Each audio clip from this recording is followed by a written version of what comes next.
A planned memorial to President Dwight D. Eisenhower hasn't moved much beyond the drawing board. Congress first commissioned it 14 years ago, but the project has stalled in the face of stiff opposition.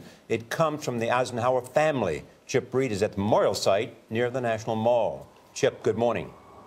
Well, good morning, Charlie and Nora. This is where the Eisenhower Memorial would be built, and as you can see, it is a prime piece of real estate. Just down the hill from the U.S. Capitol, across the street from the museums on the National Mall. But look over here. They haven't even put the first shovel in the ground, and after 14 years of talking about it, now some in Congress and the Eisenhower family want the designers to go back to the drawing board.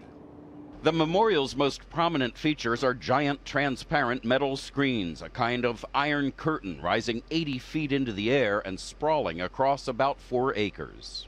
In the middle are 3 statues, one of Eisenhower as president, another as war general, and finally as a boy growing up in Kansas. Yeah, I think it is a very creative, positive approach to realizing the extraordinary wide range of contributions this soldier and American citizen made to this country. The design, first unveiled in 2010, is by architect Frank Gehry, the genius behind iconic buildings like the Guggenheim Museum in Spain and the Walt Disney Concert Hall in Los Angeles. But this is the first memorial Gehry has attempted, and his plans were panned by Eisenhower's family.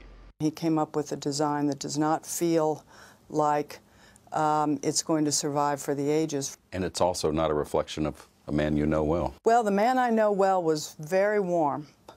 And the Gehry design is a very, very interesting design, but it's cold. And we worry that it's going to leave people feeling cold. The family wants the memorial to pay less attention to Eisenhower's boyhood in Kansas and more attention to his leadership during World War II and his 2 terms in the White House.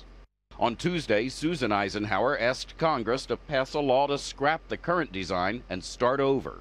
Do you have an image in your mind of what this would look like? Yeah, I think the Lincoln Memorial is a wonderful example of strength and theme. And this is what I want this memorial to be, an inspiration for who we are as a people and what we accomplished during those years. Now, this is where one of those giant screens would go. The Eisenhower family worries that it could be damaged by the wind. They want something permanent and indestructible. And by the way, Charlie and Nora, they've already allocated about $62 million for this project. That's nearly half of the entire budget.